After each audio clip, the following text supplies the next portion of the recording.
Chapitre 14. 30 mars 1914. Très cher Adrien, je t'adresse ce courrier depuis le petit lycée de Laon, où j'espère faire ma rentrée en septembre, et j'ai de nombreuses choses à te dire. Déjà, je m'excuse de ne pas t'avoir répondu plus vite. Je te renvoie l'étrange billet de banque que j'ai trouvé dans ton enveloppe. C'est sans doute une erreur, mais il est très beau, c'est certain. Tu me diras de quel pays il vient? En fais-tu collection? J'ai moi-même une belle collection de papillons. Mon maître m'a appris à les attraper et à les conserver. Toutes tes questions sur les médicaments m'ont aussi plongé dans la perplexité. Je pensais y répondre rapidement, mais hélas, les événements m'en ont empêché. Albert, le petit frère de Simone, est au plus mal. La fièvre ne le quitte plus et il tousse de plus en plus. Le docteur dit qu'il s'agit d'une pneumonie et qu'il lutte pour ne pas mourir. J'ai passé autant de temps que possible avec Simone pour l'aider et la consoler. Pour te répondre donc, je ne sais pas ce qu'est la Sécu, et nous n'avons pas de pharmacie dans notre village.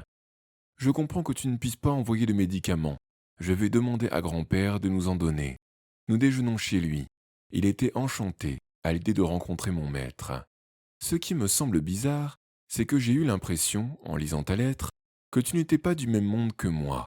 J'avais déjà été étonné par tes timbres, comme tu l'as été par les miens. J'ai aussi eu du mal à comprendre quand tu m'as dit que ton père était en Chine, ou quand tu as parlé d'échanger nos numéros de téléphone. Il n'y a pas encore le téléphone à Corbeny, et je pensais t'interroger sur tout cela aujourd'hui. Mais tu n'es pas là. Il n'y a pas d'Adrien ici, pas de rue Jean Jaurès non plus. Imagine ma surprise quand nous avons demandé notre chemin avec mon maître et qu'on nous a ri au nez. Nous venions d'arriver de Corbeny dans la voiture de la poste et je brûlais de te raconter ce trajet, car je n'avais jamais eu l'occasion de monter dans une automobile. Maître Julien connaît du beau monde, et le chef de la poste de Crécy lui-même nous a conduits en ville. Avant même de nous diriger vers le lycée où mon maître avait rendez-vous, j'ai demandé où était ta rue, de façon à y passer avant d'aller déjeuner chez notre grand-père. Une femme m'a dit ne pas connaître, un autre m'a indiqué la rue de Cloître-Saint-Jean, et le dernier est parti dans un grand éclat de rire en me disant que Jaurès ne risquait pas d'avoir un jour une rue à son nom, vu qu'il est une fripouille qu'il veut vendre le pays aux boches. Mon maître a tordu le nez en entendant cela, et nous nous sommes éloignés. Il m'a alors confié ses doutes sur comment dire, ton existence. Comprends-moi, je suis sûr que tu existes, mais je ne sais pas où tu es, pas à Laon en tout cas. Ou alors, tu vas me trouver stupide peut-être, je me demande si tu vis bien en 1914. J'ai lu La machine à explorer le temps, tu sais, cet homme qui voyage à travers les époques, et j'ai l'impression que nous sommes dans ce roman. Est-il possible que tu sois un garçon du futur? Adrien? Maître Julien? Nous y allons. Il est presque midi. Ma réunion est terminée. Avez-vous fini votre lettre? Non, pas tout à fait, mais j'ai des questions à poser à mon grand-père avant de l'envoyer. Adrien replie sa lettre et la glisse dans l'enveloppe qu'il a préparée. Il s'était installé pour écrire dans une salle de classe du grand lycée de Laon, désertée en ce jeudi de congé. C'est là qu'il sera s'il intègre le petit lycée, bien plus vaste que leur petite salle de l'école communale. Cette pièce est aussi plus ordonnée et est dédiée à une seule discipline, le latin. Le professeur de latin, c'est ainsi qu'on dit au petit lycée, est l'ami du maître d'Adrien, et il lui a expliqué qu'il devrait suivre des cours de rattrapage dans sa matière, car la plupart de ses futurs camarades de la ville ont commencé en sixième. À ce moment précis, Adrien a pensé à Adrien. Est-ce qu'il pourrait l'aider? Il a demandé au professeur s'il connaissait un Adrien, mais celui-ci lui a répondu qu'il y en avait de nombreux. C'est votre prénom aussi, non? Il est amusant que votre cousin et vous ayez le même. Le mien porte un H. Comme l'empereur romain? Oui, c'est cela. Eh bien, nous étudierons son histoire l'an prochain, si vous venez au petit lycée. Le maître et Adrien rejoignirent la sortie en observant les lieux. Le premier avec curiosité, le second avec avidité. La cour semble immense et les bâtiments sont hauts, avec des centaines de fenêtres qui font entrer la lumière à flot dans les salles de classe. Il doit faire très froid l'hiver et très chaud l'été. Ils arpentent de longs couloirs avant d'arriver à la magistrale porte d'entrée et Adrien est impressionné. Je me perdrai, avoue-t-il. Mais non, ne vous inquiétez pas. Vous serez comme un poisson dans l'eau en moins de 2 semaines. Voilà l'internat, là-bas. Vous logerez ici, à moins que votre grand-père ne vous garde chez lui. Il en a parlé à ma mère, oui. Mais ça ne change rien au problème. Tant que mon père n'aura pas dit oui, je n'ai rien à espérer. Je vais lui rendre visite. Ne faites pas cela, ce sera encore pire. Vous n'allez pas fuir cette conversation éternellement. Les choses ne vont pas se résoudre par miracle, vous savez. Je vais en discuter avec votre grand-père ce midi pour en savoir davantage sur la situation, et ce soir, quand nous rentrerons, j'irai parler à votre père. Adrien se tait, anxieux. Il n'a toujours pas tenu sa part du marché avec Adrien. Certes, il a parlé à sa mère, c'est déjà un pas de fait, mais il doit surtout parler à son père. Celui-ci ne lui a pas adressé la parole ce matin au petit déjeuner. Pourtant, hier soir, il était de bonne humeur. Ils ont parlé ensemble de machines agricoles. Adrien lui a montré son exposé et les dessins qu'il a faits d'une batteuse et d'un tracteur, sur de grandes feuilles, comme l'avait suggéré Lucien. Dans 10 jours, ils vont présenter leur travail. Le père s'est montré intéressé et il semblait assez fier. Peut-être que c'est le bon moment, en fait. En arrivant chez son grand-père, Adrien est impressionné par la taille de la maison. Il savait que la famille de sa mère était riche, mais il n'imaginait pas une demeure à 3 étages, avec une grande porte de chêne, derrière laquelle un domestique les attend pour les conduire dans une immense salle à manger. La table peut accueillir au moins 20 convives, et de hautes fenêtres donnent sur un beau jardin fleuri. Au bout de table, un vieil homme mince et énergique, le cheveu gris et rare, les attend et se lève à leur approche. Il a les traits marqués par l'âge, mais une certaine douceur dans le menton et les joues rappelle toujours à Adrien qu'il est bien le père de sa mère, tant elle lui ressemble. Adrien, quel plaisir de te voir ici. Et bienvenue à vous, monsieur. J'ai entendu le plus grand bien de vous. Adrien est d'une nature enthousiaste. Sans doute, mais mon comptable, un ami à vous, je crois m'a lui aussi vanté vos mérites. Il a dit que vous êtes un vrai hussard noir, un véritable républicain. Maître Julien se rembrunit visiblement gêné. Adrien le regarde interrogateur. Ne vous inquiétez pas, cher maître, nous sommes visiblement du même bord politique. Affirme le vieil homme avant d'ajouter, devant l'air dubitatif de son invité. N'imaginez pas que tous les bourgeois souhaitent la guerre, loin de là. Je suis pacifiste et socialiste, admirateur de Jaurès, comme vous. Je me suis enrichi grâce à ma bonne gestion de l'entreprise familiale. Ce n'était qu'une petite sucrerie à l'origine. J'en possède 12 à présent, aux environs de Laon, et mon bureau, comme ma résidence secondaire, sont à Paris. Tous mes ouvriers sont bien traités et bien payés. Je ne fais pas travailler les enfants ni les femmes la nuit. Qu'en pensez-vous? Je suis étonné, c'est vrai, mais enchanté de rencontrer un homme tel que vous. Passons à table. Nous aurons le temps de parler de tout cela. Adrien obéit, un peu déboussolé. Il n'a pas compris grand-chose à leur conversation. Il ne sait pas ce qu'est le socialisme ni le pacifisme. Son grand-père a parlé d'une guerre, mais contre qui? Les Allemands? Comme en 1870? Il a prononcé le nom de Jaurès. Cela a-t-il à voir avec Adrien?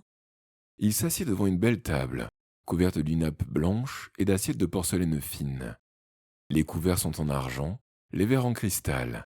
Adrien constate avec gêne que ses mains sont crasseuses, tachées d'encre, avec les ongles en berne. Un désagréable sentiment de malaise l'envahit, le chamboule. Pourtant, il était si heureux de cette journée. Adrien? Adrien? Hein? Répond le garçon, perdu dans ses pensées. Ton maître me dit que tu es venu voir le lycée. Oui, j'aimerais beaucoup entrer en 4e l'an prochain, au lycée de Laon. Alors ton père a-t-il enfin cédé? J'ai écrit à ta mère pour leur proposer d'embaucher un garçon de ferme avant de te remplacer. Le maître soupire et Adrien baisse la tête. Le vieil homme n'a pas besoin de plus d'explications. Il connaît son gendre. Adrien m'a aussi accompagné pour rencontrer son cousin, avec qui il entretient une correspondance fournie depuis 3 mois. Raconte maître Julien pour changer de sujet. Théodore? S'étonne le grand-père. Il n'est pourtant pas très porté sur l'écriture. Et vous ne vous étiez pas fâché la dernière fois que vous vous êtes vus? Il me semblait que tu ne l'aimais pas beaucoup. Non, c'est Adrien que j'écris, répond Adrien. Mais tu n'as pas de cousin Adrien? Comment ça? Demande maître Julien. Je n'ai que 3 petits-fils. Ce fameux Théodore, Antoine et Adrien, ici présents. Ce n'est pas possible, dit Adrien d'une voix blanche. Où habite-t-il, ce correspondant? Ici, à Laon, rue Jean Jaurès. Quoi? Mais il n'y a pas de rue Jean Jaurès, sinon je le saurais. Adrien a l'impression soudaine de se noyer. Son grand-père le regarde, comme s'il était un enfant en train de raconter des fariboles, et son maître est stupéfait. Pourtant, ces lettres. Ce doit être une erreur, tout simplement. Demande au facteur. Il a peut-être mélangé les courriers. Oui, murmure Adrien, complètement sonné. Le repas se poursuit sans lui. Il saisit des bribes de conversation. La guerre, encore. Des bâtiments de la marine française attaqués par les Allemands en rade de Toulon. Le conflit des Balkans. Il comprend que la situation est très tendue entre les deux pays, mais ces informations finissent par lui passer au-dessus de la tête. L'excellent poulet rôti, dont le jus délicieux aurait dû le ravir, le fromage onctueux et la tarte tatin caramélisée ne lui font aucun effet. Il a l'impression de mâcher du carton. Dans sa tête, c'est la folie. Après le repas, maître Julien, inquiet de voir son jeune élève aussi songeur, propose de rentrer. Il a évoqué la situation avec son grand-père, et sait à quoi s'en tenir pour entamer la discussion avec le père d'Adrien. Quand ils arrivent à Corbeny, le jour commence déjà à décliner, mais le père est absent. Il est encore à l'étable. Marthe joue avec des coquilles de noix que son grand frère a transformées en petits navires, et Lucienne reprise une robe sous l'œil attentif de sa mère, qui veut lui apprendre la couture. Malgré la mauvaise volonté que sa fille aînée y met, son ouvrage ressemble plus à une wassingue qu'à une robe. Le maître entre, un peu gêné, et s'adresse à sa mère. « Je venais vous parler tous les deux, Madame Nortier, à propos des études d'Adrien. »« C'est très bien. Asseyez-vous donc en attendant mon mari. Et appelez-moi Louise, d'accord ?»« Bien, madame. Louise. » Adrien est un peu surpris de voir son maître s'emmêler les pinceaux devant sa mère, puis il réalise qu'elle a des manières de dame, quand elle reçoit quelqu'un, exactement comme grand-père. La même façon de se tenir, le même sourire avenant. La mère propose à son invité un café, qu'elle prépare dans sa petite cafetière en fer blanc, un souvenir précieux de son séjour en Italie, lorsqu'elle était encore jeune fille. Son père avait tenu à emmener ses enfants voir Rome et Florence tout en leur lisant Stendhal et Dubellay. Elle raconte ses souvenirs à maître Julien, tandis qu'Adrien se tord les mains sous la table, stressé, malheureux. C'est alors que le père rentre. « Tiens, bonsoir, monsieur l'instituteur, » dit-il de façon peu avenante. « Bonsoir, je vous ai ramené Adrien. Il a été sage au moins ?»« Oui, comme à son habitude. C'est que vous ne l'avez pas à la maison. » Le maître semble sur le point de répondre, mais Adrien le regarde d'un air suppliant. « Qu'est-ce que vous voulez à part ça ?» demande le père, assez fine mouche pour comprendre que la conversation ne s'arrêtera pas là. « Je suis venu vous parler de la suite d'études que pourrait faire Adrien. Il n'est pas intéressé. »« Mais si !» s'exclame le garçon, sortant de sa torpeur. « Je veux aller au petit lycée !» Un ange passe. Puis le père s'assied, bruyamment. « Bien, bon, alors parlons-en. » « Eh bien, commence maître Julien. Adrien est doué pour les études, et il aurait sa place au petit lycée. Plus tard, il pourrait obtenir son baccalauréat et devenir ingénieur. »« Oui, et ça l'amène jusqu'à quel âge au juste ?»« 18 ans, 20, 21 s'il poursuit. »« Il faudra donc que je me passe de mon fils pendant 6 ans, 9 peut-être ? Oui, je sais compter, monsieur l'instituteur. Et ce que je compte ne me plaît pas. La place d'un fils est auprès de son père. »« Pas forcément. Le mien est à Paris. »« Un Parisien, » fait le père avec une moue pleine de dégoût. « Qu'est-ce qu'il avait à vous donner de toute façon ? De la terre ? Une ferme à mener ? Vous êtes parti parce que vous n'avez rien de mieux à faire, voilà tout. » « Mais non, je vous assure. »« Et après ces 6 ans, peut-être 9, qui va les lui payer ?» demande le père avec une lueur de colère dans le regard, de celle qui présage le pire. « Je peux obtenir une bourse si j'ai de bonnes notes au certificat, » intervient Adrien. « Et si tu n'obtiens pas cette bourse ?» rétorque son père d'un ton rogue. « Mon père s'est proposé, » dit alors la mère d'Adrien. « Tu le sais. »« Ah, nous y voilà, » tonne le père, frappant du poing sur la table. Tout le monde sursaute. Marthe pousse un cri et file se cacher dans les jupes de sa mère. Lucienne se fait si petite et immobile qu'on dirait une statue sculptée au coin de la cheminée. La mère essaie d'apaiser son mari en lui caressant le bras, mais il la repousse d'un geste. « Oui, nous y voilà, » dit soudain maître Julien.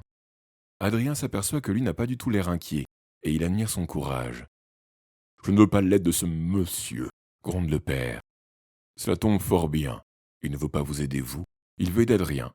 Mais il est prêt à te payer un garçon de ferme pour compenser. intervient Adrien, et je reviendrai en voiture tous les dimanches. En voiture? Hésite le père décontenancé. Et si je veux poursuivre mes études à Paris, je pourrai aussi le faire, car grand-père y a un immeuble qui pourra tous vous loger, quand vous viendrez me voir, s'exclame Adrien, heureux de cette perspective. À Paris? Hoquette le père, de plus en plus stupéfait par l'assurance avec laquelle lui parle son fils. Oui, à la capitale. S'enthousiasme maître Julien. Une chance incroyable pour Adrien. Son grand-père est si généreux, ce serait bien bête de ne pas en profiter. Adrien et sa mère se regardent, affolés. Ça ne va pas plaire au père de se faire traiter d'imbécile, et ça ne manque pas. Ce serait bien bête. Mais qu'est-ce que vous y connaissez, vous, jeune blanc-bec? Je connais sans doute bien mieux que vous votre fils, en tout cas, car il ne rêve que de ses études, et vous n'avez pas l'air de vous en rendre compte. Je sais ce qui est bon pour mon fils, c'est de tenir cette terre, car la terre nourrit toujours les hommes travailleurs, au lieu de courir à la ville pour finir sans le seau. Adrien, qui bout intérieurement, explose soudain. La terre nourrit les hommes? Tu dis ça alors qu'on a crevé la faim il y a 2 ans après la sécheresse? 2 années de sécheresse de suite, ça s'était jamais vu, forcément que c'était dur. On est toujours là, et ça, c'est grâce à moi. Et maman alors? Et nous, on travaille à la ferme depuis qu'on est né? Et tu voudrais quoi? Que je trime tout seul pendant que mon fils se prélasse? Je t'ai vu depuis des mois, tu essaies d'échapper aux corvées. Mais mon fils ne sera pas un paresseux, ça non. Je te ferai passer ce vice-là, mon petit bonhomme. Je ne suis pas un paresseux, je suis le meilleur de ma classe, crie à présent Adrien sous les yeux médusés de sa famille, qui ne l'a jamais vu dans un état pareil. Ce n'est pas du travail, ça. Tu ne suis pas sur tes livres. Tu as le cul tranquillement collé à la chaise et tu gobes les mouches. Qu'est-ce que tu en sais? Tu ne sais même pas lire. C'est le mot de trop. La gifle part et claque si fort que le garçon est déséquilibré et manque de tomber. Sa joue se met à rougir immédiatement. Adrien se redresse fièrement, retenant des larmes de douleur, et affirme « Je ne veux pas être comme toi. Je veux avoir le choix. » Le père d'Adrien se décompose soudain, estomaqué par les mots de son fils. « Va dans ta chambre, je t'amènerai ton dîner », lui dit sa mère en le poussant vers l'autre pièce avant qu'un autre coup ne parte. Adrien rentre dans sa chambre et claque la porte de rage. Il entend sa mère s'excuser auprès de maître Julien qui s'en va. Alors, la dispute éclate entre ses parents. Tout est fichu maintenant. C'est sûr, jamais il ne pourra aller à Laon. Il va rester coincé ici, jusqu'à la fin de ses jours à traire les vaches. En espérant quoi? Qu'aucun de ces stupides bestiaux ne tombe malade? Que la grêle n'abîme pas les récoltes? Il se jette sur son lit, bourre son oreiller de coups de poing puis se redresse, pris d'une envie terrible de se confier à son seul vrai ami. C'est alors qu'il remarque l'enveloppe posée sur son lit. C'est sûrement sa mère qui l'a déposée là. Il reconnaît aussitôt le timbre bizarre et l'écriture horriblement mal soignée de son cousin Adrien. Mais est-ce vraiment son cousin? Il regarde le nom et l'adresse au dos. Il est toujours écrit rue Jean Jaurès et Adrien Lerac, le nom de jeune fille de sa mère. Cher Adrien, j'ai fait une découverte totalement dingue aujourd'hui. Je ne sais pas comment t'en parler. C'est hallucinant. Ce matin, j'ai pris mon vélo et je suis allé à Corbeny pour te voir. J'ai découvert que le village ne ressemble pas du tout à ce que tu m'as décrit. Aucun Adrien Lerac, ni Nortier, n'y habite plus. Et là, j'ai enfin compris. Tu n'es pas de ma famille. Tu n'es pas mon cousin. Tu n'es même pas du même siècle que moi. On habite à 20 kilomètres l'un de l'autre, mais à 100 ans d'écart. Je sais que tu vas penser que je suis tombé sur la tête. C'est du délire, ça n'a pas de sens. Mais il faut me croire, Adrien. C'est la vérité. Regarde le timbre de ma lettre. Regarde cette coupe de presse que je t'envoie. Ce matin, j'ai acheté exprès un journal qui existait déjà à ton époque. Joint à la lettre, il y a un extrait du journal L'Humanité. Adrien le déplie avec des doigts tremblants et regarde la date. 29 mars 2014. Adrien vit en 2014. 100 ans les séparent, un siècle entier. Mais ce n'est pas tout. Est-ce que tu vis bien en 1914 comme je le crains? Je connais l'avenir de cette époque. Je sais exactement ce qui va se passer en 1914 et j'ai peur pour toi. J'ai carrément la trouille, Adrien. Parce que ces choses terribles vont se produire, des choses dont tu ne peux même pas avoir idée. L'Allemagne va déclarer la guerre à la France le 3 août 1914. Ce sera une guerre atroce comme on n'en avait encore jamais connue. Elle durera des années et elle va tout dévaster. Au bout de 4 semaines, ton village sera occupé. Il sera totalement détruit, ainsi que toute la région. Il ne restera plus rien de ta maison, des champs de ton père et de tout le reste. Alors je t'en supplie, trouve un moyen de partir avant, n'importe lequel, mais ne reste pas ici. Fuis à Paris par exemple, tu seras à l'abri là-bas. Les Allemands ne descendront jamais au-delà du sud du département. J'espère que tu comprends. J'espère que tu me crois. Et j'espère que tu m'écouteras surtout. Parce que tu es en danger de mort. Ton ami, Adrien. La guerre? Chez lui? C'est un cauchemar?